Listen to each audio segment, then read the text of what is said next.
Hello everyone, I am Sunil Dangi, Faculty of Biology, and now we have to discuss the objective question of the plant growth and development. These questions are the very important for the NEET point of view. Already मैं आपसे DPP first discussion कर चुका हूँ. Now we have to discuss about the DPP second.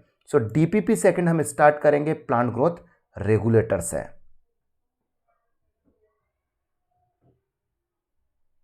Okay चलिए सुनिए.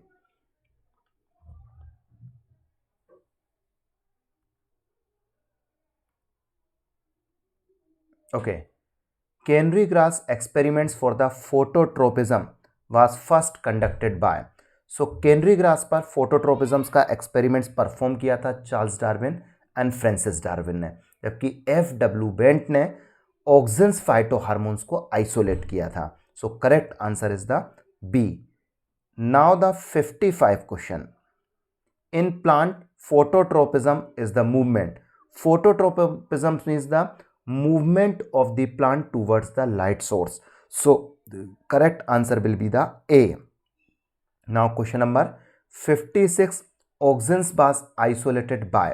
तो auxins isolate किया था F.W. बेंट ने और इन्होंने परफॉर्म किया था अगार ब्लॉक एक्सपेरिमेंट्स, और अगार ब्लॉक एक्सपेरिमेंट्स के थ्रू आइसोलेट किया था ऑक्सिन्स फाइटोहार्मोन को. Now the question number 57. In coleoptile tissue auxin is तो इसमें पूछा गया कोलेप्टाइल टिश्यूज में ऑक्सिन्स का क्या होता है. तो कोलेप्टाइल टिश्यूज में ऑक्सिन्स स्पेशली सिंथेसिस होते हैं, देन आफ्टर टिप्स है sub apical regions, that's means the basipetal directions में मूव करते हैं. So correct answer will be the 57 का D. Clear. Now the question number 58. Four coleoptile for experiments. तो देखिए experiments के लिए 4 कोलेप्टाइल यहां पर दर्शाई गई है.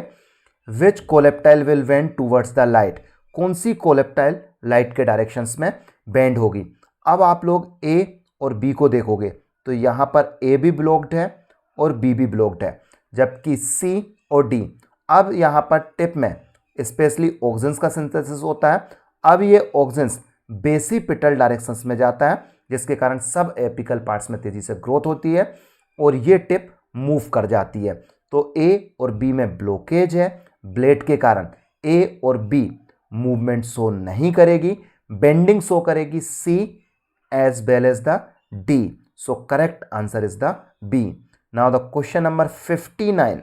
वेका ने foolish seedling disease of the rice seedling was caused by the Gibberella fujikuroi. और जिब्रेला फ्यूजिकोरोई हमने बायोलॉजिकल क्लासिफिकेशंस में भी देखा और प्लांट ग्रोथ रेगुलेटर में भी डिस्कशन करते हैं. तो जिब्रेला फ्यूजिकोरोई इज अ फंजाई. सो 59 का correct answer is the A. Okay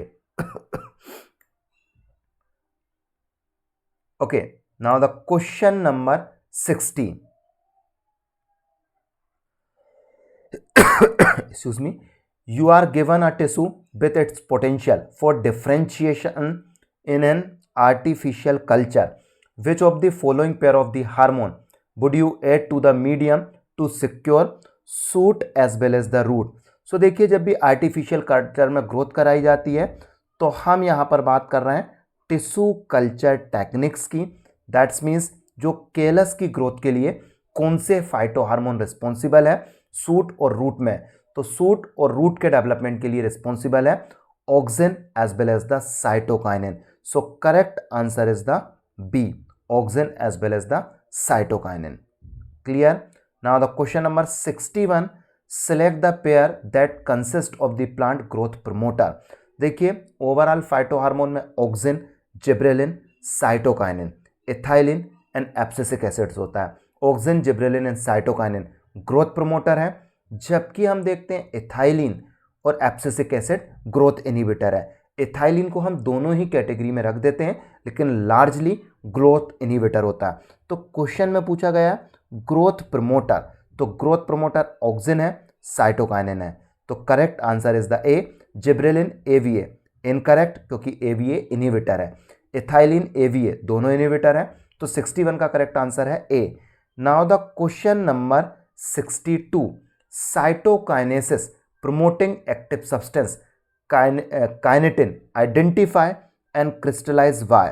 तो जो काइनेटिन को आइडेंटिफाई और क्रिस्टलाइज किया था scientist was the Skoog and Miller, क्योंकि कजिन्स ने एथाइलिन डिस्कवर्ड किया था, जबकि E Kurosawa research on the Gibberella fujikuroi gibberellic acid, जबकि डार्विन ने फोटोट्रोपिज्म एक्सपेरिमेंट्स परफॉर्म किया। ऑक्सिन्स की डिस्कवरी में कॉन्ट्रीब्यूशंस था। Now the question number 63, the plant growth regulator ethylene comes under the category. So देखिए हमने कहा plant growth regulator PGR promoter और इनहिबिटिंग दोनों एक्टिविटी रखता है, लेकिन जब भी हम इनके बारे में डिस्कशन करते हैं सो लार्जली इनहिबिटर है। तो 63 का करेक्ट आंसर है C. Excuse me. Now the question number 64, which hormone was first isolated from human urine. Human urine से सबसे पहले आइसोलेट किया गया था ऑक्सिन्स को। तो 64 का A.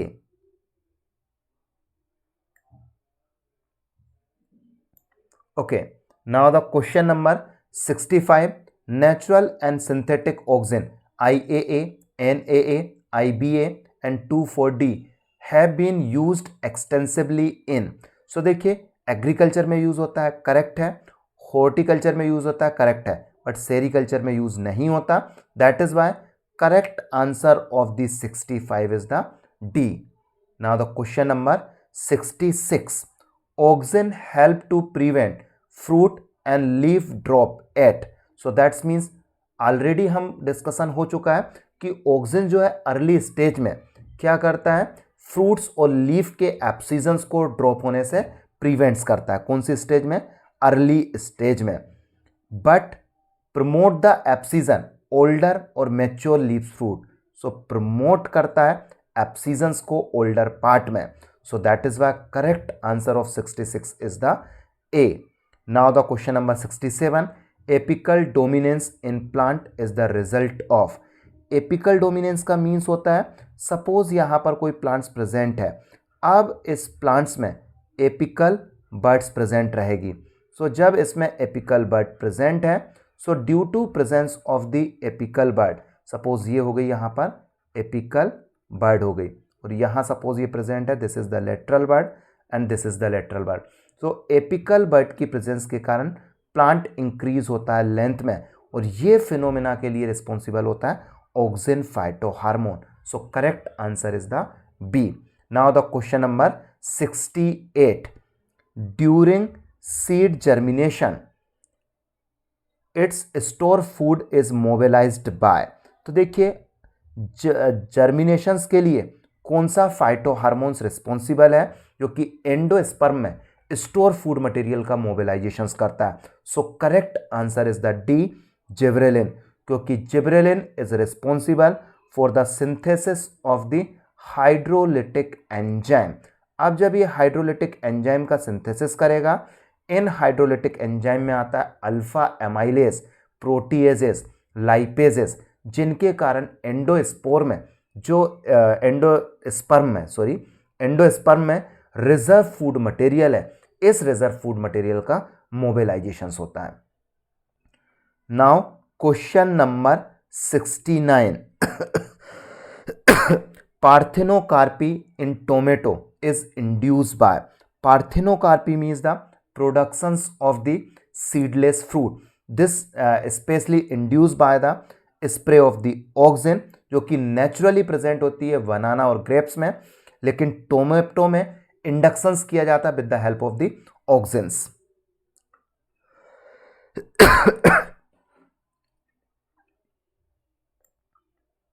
Okay, now the question number 70, an auxin which is widely used to kill the dicotyledonous beet। So देखिए डाइकोटिलेडोनस बीट को कंप्लीटली डिस्ट्रॉय करने के लिए जो यूज होता है, that weedicides is called the 2,4-D, that is use as a weedicides. So 70 का correct answer is the D.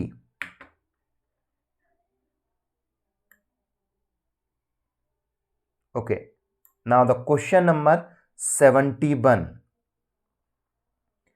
if shoot cutting are treated with the auxin then।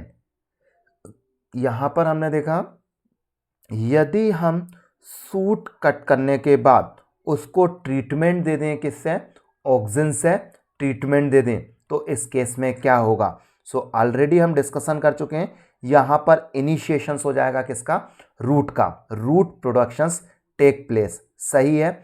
Suit एलोंगेशंस take place नहीं होगा, lateral dominance नहीं होगा। तो 71 का जो correct answer है that is the A. Clear. अब the plant hormone produce by rhizobium for nodulation. देखिए जो राइजोबियम बैक्टीरिया है ग्राम प्लांट्स में या लेग्यूमिनस प्लांट्स में रिस्पॉन्सिबल है नाइट्रोजन फिक्सेशंस के लिए, ये मेन फंक्शन परफॉर्म करता है नाइट्रोजन फिक्सेशंस का। स्पेशली लेग्यूमिनस प्लांट्स में ये रूट नोड्यूल्स बनाता है।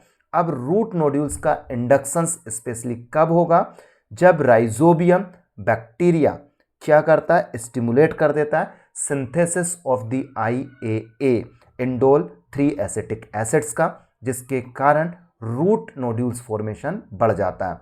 तो 72 का correct answer is the D. 73 which PGA is और आर एसिडिक इन नेचर। सो देखिए ऑक्सिन, जिब्रेलिन, साइटोकाइनिन, इथाइलिन और एब्सिसिक एसिड कॉमन फाइटोहार्मोन है। इनमें से ऑक्सिन, जिब्रेलिन और हम यहां पर डिस्कशन करें एब्सिसिक एसिड्स की, तो ये जनरली क्या होते हैं, एसिडिक नेचर के होते हैं, जबकि साइटोकाइनिन बेसिक नेचर का है। इसीलिए 73 में दो ऑप्शन करेक्ट है, A as well as the C. Clear. Now the question number 74, among the following which is are the function of the auxin.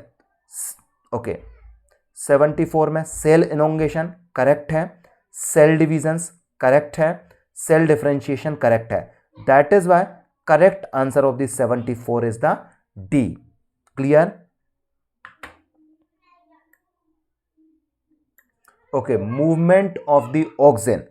अब देखिए यदि क्वेश्चन में पूछा जाए movement of the auxin largely, तो लार्जली मीन्स द मेन रूप से auxins का जो मूवमेंट है वो होता है बेसिपिटल डायरेक्शंस में। लेकिन जैसे ही हम पूछते हैं कि इसका जो ऑक्सिन्स का मूवमेंट है तो बेसिपिटल डायरेक्शंस में भी होता है, क्योंकि ये स्पेशली सूट टिप में इसका सिंथेसिस होगा, साथ में एक्रोपिटल डायरेक्शंस में भी होता है क्योंकि रूट टिप में इसका फॉर्मेशंस होता है। That is why the correct answer of the 75 is the D. Clear. Now the question number 76, how many gibberellin are reported from the different organism such as the plant and fungi. So already हम बता चुके हैं more than 100 gibberellin discovered हो गए हैं, जिन्हें नाम दिए जाते हैं GA1, GA2, GA3। The most common gibberellic acid is the GA3। तो 76 का करेक्ट आंसर सी है। Now the question number 77। Okay Dr. F. Wendt noted that if coleoptile tip were removed and placed on agar for 1 hour, the agar would produce a bending when placed on the side of the freshly cut coleoptile stem. Of what significance is this experiment?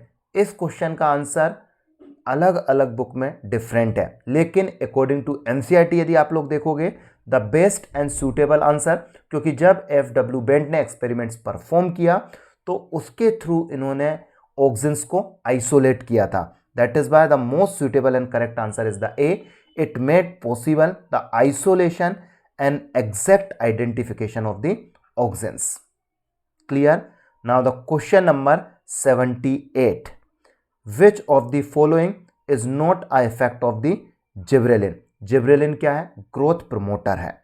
अब इसमें हम देखते हैं increase the length of grape stock correct है, delay senescence of the fruit correct है, induce dormancy incorrect है, क्योंकि gibberellin specially break down the dormancy of the seeds, क्योंकि ये सीड जर्मिनेशन के लिए रिस्पॉन्सिबल है। Increase the length of sugarcane is the correct. तो हमें इसमें क्या देखना था, नोट करेक्ट देखना था। सो दैट इज वाई 78 का answer will be the C, induced dormancy. Now the question number 79, fruit can be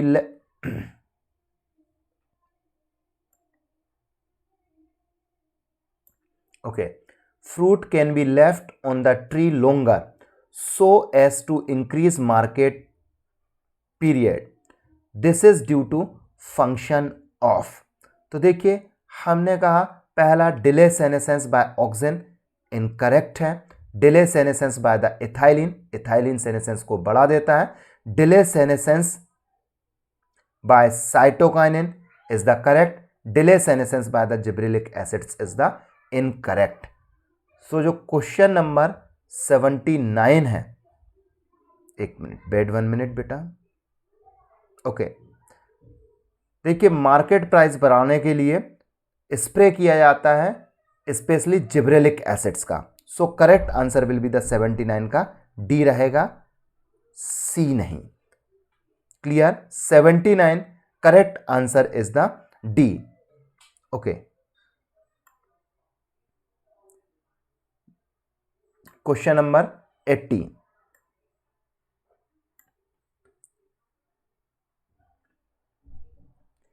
spraying sugarcane with gibberellin increase the yield as much 20 ton per acre, gibberellic acid perform it by. So देखिए जब हम देखते हैं gibberellic acids के कारण overall sugar cane का production बढ़ जाता है क्योंकि जिब्रेलिन इंटरनोड्स की ग्रोथ को बढ़ा देता है। So the correct answer will be the C, internodal elongation. Now the question number 81, internodal elongation just prior to flowering in sugar, beet, cabbage and many plant with rosette habitat is called। so जब internode की growth बढ़ जाती है so that effect is called the bolting। 81 का correct answer है B. Now the question number 82, internode elongation just before flowering, it means bolting is performed by। तो bolting effect के लिए मेनली रिस्पॉन्सिबल होता है जिब्रेलिन। सो 82 का correct answer will be the D. Now the question number 83, hormone which replace the requirement of the vernalization. So what the means of the vernalization? Vernalization means the exposure of low temperature and inductions of the flowering in plant is known as the vernalization. साथ में बर्नलाइजेशन क्या करता है, जो specially seed जर्मिनेशंस को भी induce करता है। तो अब हमने कहा कि हम हार्मोन के बारे में बात कर रहे हैं जो बर्नलाइजेशंस को रिप्लेस कर सके। तो यहां पर सीड की डोरमेंसी को ब्रेक डाउन करके सीड जर्मिनेशन और फ्लावरिंग के लिए रिस्पॉन्सिबल है gibberellin. So correct answer 83 is the C. Now the question number 84, difference between the kinetin and zeatin. जो काइनेटिन है वो सिंथेटिक है जबकि जियाटिन क्या है, नेचुरल है। देखते हैं option, kinetin is active while zeatin is non active, incorrect. Zeatin is active and kinetin is non active, incorrect. Zeatin is synthetic, incorrect है, जबकि zeatin is natural, correct. Kinetin is synthetic. So 84 का correct answer is the D.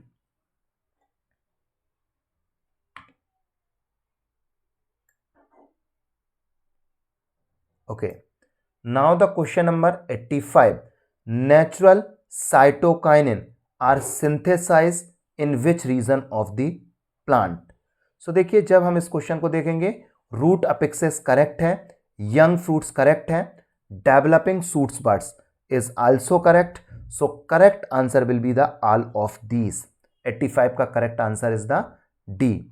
86, which hormone encounter the apical dominance induce by the auxin.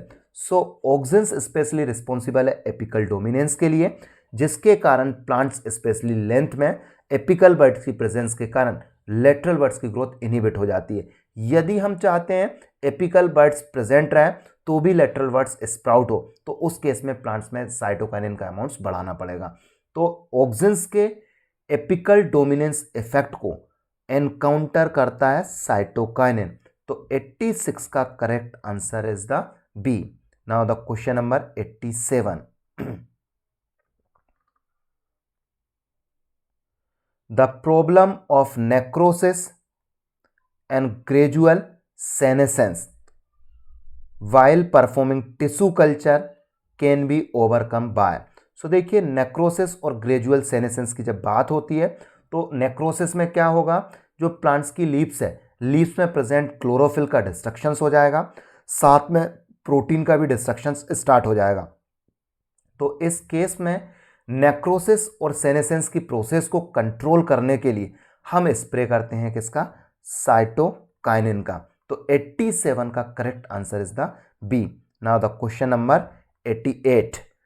Cytokinin help in delaying the leaf falling और senescence mainly. So correct answer is the A, nutrient mobilization, क्योंकि inhibition cell division गलत है, promotion cell elongation गलत है, promotions of the cell differentiation is the wrong. So 88 का correct answer is the A. Now the question number 89।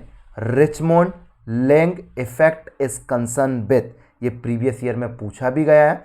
Richmond Lang effect related to the cytokinin, जो कि specially क्या करता है, सेनेसेंस की प्रोसेस को डिले करता है। सो 89 का correct answer is the A.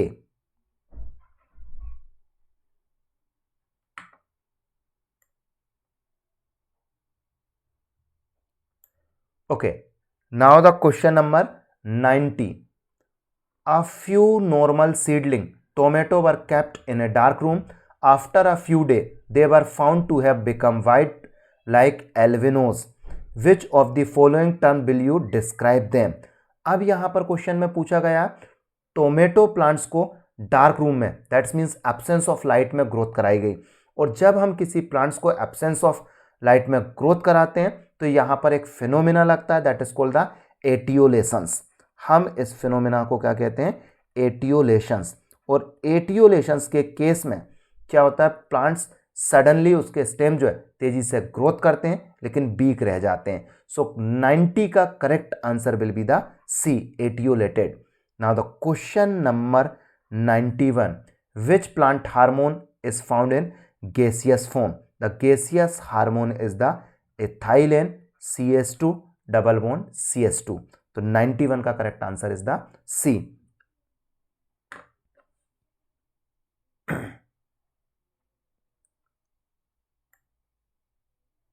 Okay,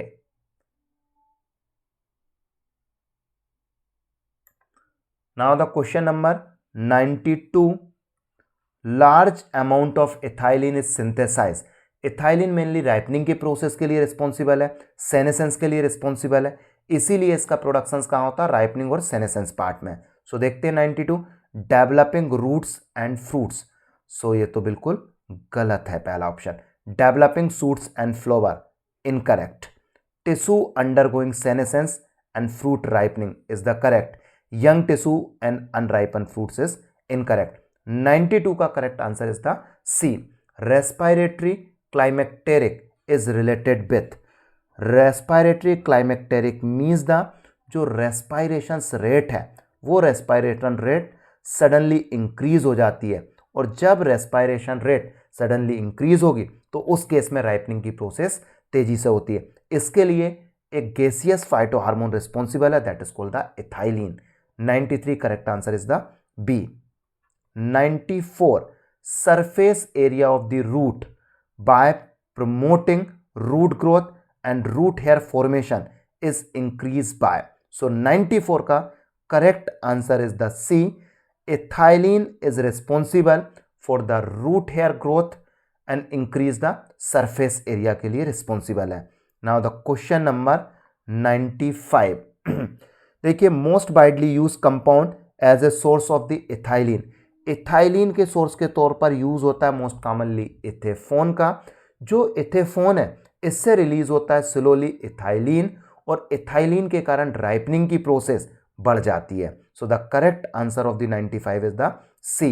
now the question number 96। Ethephon hasten, क्योंकि इथेफोन रिलीज करेगा किसको, इथाइलिन को, अब आप लोग यहाँ पर देख लें इथाइलिन के इफेक्ट क्या है। Hasten fruit ripening in tomatoes, correct, क्योंकि फ्लेसी फ्रूट्स में राइपनिंग को बढ़ाता है। Accelerate abscission, correct. Increase number of the female flower in cucumber, correct. So 96 का correct answer is the D, all of the above. Now the question number 97।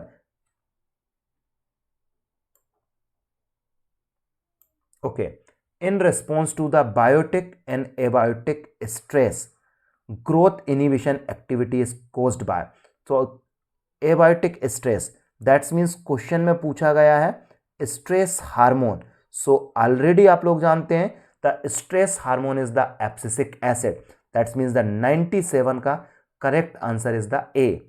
Now the question number 98, which one of the following growth regulator known as the stress hormone, so that is the 98 correct answer is the A.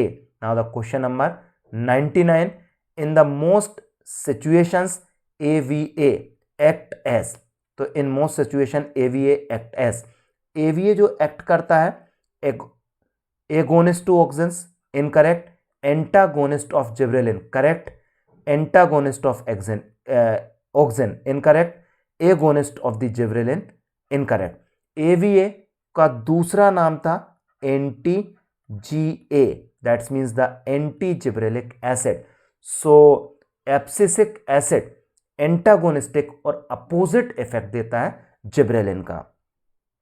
Now the question number 100, which organelle synthesis the abscisic acid.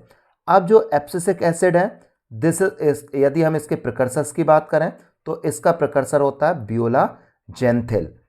बियोला जेंथिल means the एक तरीके से xanthophyll है, और xanthophyll high amounts में present होता है chloroplast में।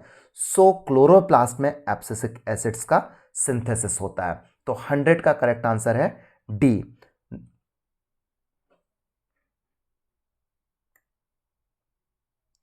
(101) choose the correct pair auxin to grow, correct है, हमें इनकरेक्ट सिलेक्ट करना है, दैट्स मीन्स द हमें इनकरेक्ट देखना है। Gibberellin Gibberella fujikuroi, correct. Cytokinin herring sperm DNA, correct. AVA flowering hormone, incorrect. So 101 का आंसर रहेगा डी। क्लियर?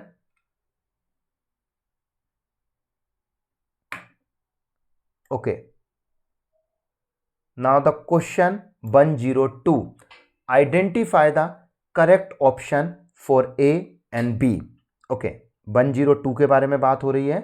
सो 24D का फंक्शन क्या होता है, तो 24B का फंक्शन हमें सिलेक्ट करना है। इंसेक्टिसाइड नहीं है, इंसेक्टिसाइड नहीं होता, इंसेक्टिसाइड नहीं होता।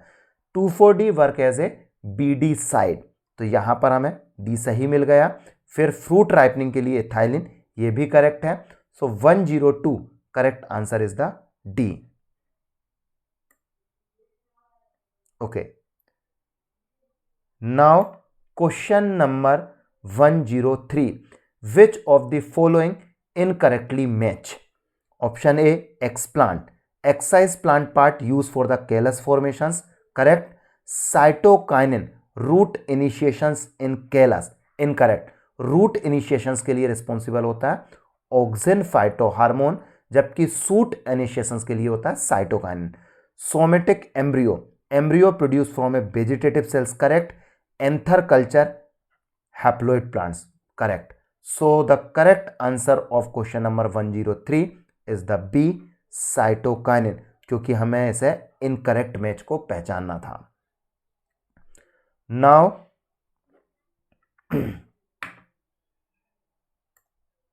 okay, now we have to discuss question number 104. okay, effect of the photo period on growth and development of the plant, especially on flowering, is called, so that is called the photoperiodism. 104 correct answer is the B.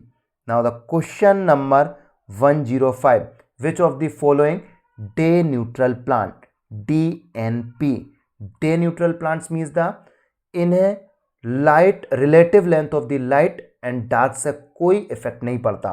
ये चाहे मतलब light duration ज़्यादा हो या कम हो, सभी situations में flowering करते हैं। ऐसे प्लांट्स को हम कहते हैं day neutral plant. Most common example लेते हैं हम सनफ्लावर का, और यहाँ पर 105 का करेक्ट आंसर है ए। 106 विच of the given is a long day plant. Long day plants means the plant which have required the more photo period than the critical length, या critical period से ज़्यादा लाइट की रिक्वायरमेंट होती है for the flowering के लिए। So 106 correct answer is the B. Now the question number 107, which of the following is are example of the long day plant. तो long day plants का example है radish. 108 SDP also known as SDP is called the short day plants. short day plants है, that's means इन्हें critical periods है less than light की जरूरत होती है। तो जब इन्हें शॉर्ट डे प्लांट्स है, सो दैट्स मीन्स इनकी जो लाइट नाइट फेज रहेगी, डार्क फेज रहेगी, वो लंबी रहेगी। तो इसीलिए हम SDP को लॉन्ग नाइट प्लांट भी कहते हैं। So this is called the long night plant. तो शॉर्ट नाइट प्लांट गलत हो गया, लॉन्ग नाइट प्लांट करेक्ट है, इंटरमीडिएट नाइट प्लांट इनकरेक्ट है, none of these. So correct answer is the 108 is the B. Now the question number 109, in which category will you place this flower. तो अब suppose यहां पर एक plants है, 12 hours continuous dark period मिलता है, तो ये फ्लावरिंग शो करता है। 12 आवर्स का जो इसका डार्क पीरियड है, इसको यदि इंटरप्ट कर दें तो इस केस में इसमें फ्लावरिंग नहीं हो रही है। दैट्स मीन्स मैंने आप लोगों को समझाया था, यदि प्लांट क्या है, SDP है, शॉर्ट डे प्लांट्स है, तो उसके जो डार्क पीरियड है वो डार्क पीरियड अनइंटरप्टेड होना चाहिए। यदि हम उसके डार्क पीरियड को रेड लाइट के ब्रीफ एक्सपोजर से ब्रेक डाउन कर देंगे तो उस केस में वो फ्लावरिंग नहीं करता है। तो इसीलिए 109 का correct answer will be the SDP, that is called the A। तो 109 correct answer is the A। Now the 110 day neutral plant show loss of activity during day time, incorrect. Over activity during the day time, incorrect. Flowering in all possible photo period, correct. No flowering in any photo period, incorrect. 1110 correct answer is the C। Now 1111, okay, plant requiring low intensity for optimum photosynthesis are called. So देखिए, optimum photosynthesis के लिए इन्हें low intensity of light चाहिए, सो सच ए plants is called the सीजियोफाइट। जबकि heliophytes means the, जो कि एक तरीके से रूफ ऑफ फॉरेस्ट बनाते हैं, इन्हें हाई इंटेंसिटी ऑफ लाइट चाहिए होती है हेलियोफाइट्स को। और ये तो ये टाइप्स ऑफ द प्लांट्स है, टेरिडोफाइट्स एंड ब्रायोफाइट। तो 1111 correct answer is the C। Now 112, a plant of the 13 hours critical daylight will flower in which conditions। Okay, अब इनके लिए क्रिटिकल डे लेंथ कितनी है, 13। दैट्स मीन्स क्या होगा, ये एक तरीके से लॉन्ग डे प्लांट्स है। अब लॉन्ग डे प्लांट्स में जो लाइट का ड्यूरेशन होता है वो डार्क पीरियड से ज़्यादा होता है। सो इसीलिए the correct answer will be the A। Durations of the light period will be the 13 and dark period will be the 11 out of 24 hours. Now the 113 question number, which pigment involved in the photoperiodic changes in plant। तो photoperiodic changes के लिए plants में responsible होता है phytochrome, जो कि 2 form में available है, PR and PFR, P660 and P730, जो कि photoperiodic changes के लिए रिस्पॉन्सिबल है। Okay, now the question 114, flowering of plant by exposure of low temperature is called। जब हम प्लांट्स को लो टेम्परेचर पर एक्सपोज करते हैं, लगभग हम 0 से लेकर 5 डिग्री सेंटीग्रेड टेम्परेचर पर एक्सपोज करें, सो that process is called the burnellization. So correct answer 114 is the A. Temperature required for the burnellization 5 to 10 degree, incorrect. 5 to 15, incorrect. 0 to 5 degree, correct. 3 to 17, incorrect. So most correct answer of the 115 is the C. Now the 116. Example of the plant which required burnellization is और are. सो देखिए बर्नेलाइजेशन की required होती है. Low temperature is required for the flowering in plant. P, sugar beet and cabbage. So that is why all of these are correct. Now the 117. Burnellization can be reverse. अब reverse means the यहां पर question में पूछा गया है डीबर्नेलाइजेशन, है ना. बर्नेलाइजेशन effect क्या हो जाए, रिवर्स हो जाए. जब बर्नेलाइजेशन इफेक्ट रिवर्स हो जाता है so that process is called the devernalization. और डीबर्नेलाइजेशन कब होगा, जब प्लांट्स को एक्सपोज कर दें हम 30 to 40 डिग्री सेंटीग्रेड पर सडनली किसी सीड्स को, किसी पार्ट्स को. So that is called the exposure of the high temperature. So 117 correct answer is the A. Not applications of the oxygen, not application of more than less temperature, applications of the gibberellin. So correct answer will be the A. Now question number 118. Vernalization stimulate flowering in. तो देखिए जब हम बर्नेलाइजेशन को देखते हैं flowering stimulates करता है, तो ये फ्लावरिंग स्टिमुलेट्स करता है कैरोट में. तो 118 का correct answer will be the C. Now the 119. Stimulus of the vernalization is the perceive. Two most common question होते हैं. फोटो पीरियड्स का स्टिमुलस कौन रिसीव करता है और बर्नेलाइजेशंस का कौन रिसीव करता है. तो फोटो पीरियडिज्म्स का stimulus receive by the leaves के थ्रू, जबकि बर्नेलाइजेशंस का जो स्टिमुलस है this is receive by the mature shoot tip as well as the embryo tip. So correct answer will be the shoot tip and embryo tip. So that is the D, both A and C. Now the question number 120. The shading of the leaf, flowers and fruits due to changes in hormonal balance in plant is referred as. तो देखिए यहाँ पर क्या होगा, shedding of leaves हो रही है, shedding of flowers हो रहा है और शेडिंग ऑफ फ्रूट्स हो रहा है. जब शेडिंग क्यों होगी, क्योंकि प्लांट्स के पार्ट्स में एक लेयर बन जाती है और the layer is called the abscission layer. अब जब एब्सीजन लेयर का फॉर्मेशंस होगा तो उसके कारण वो पार्ट टूटकर अलग हो जाएगा. So that is why the correct answer 120 is the B.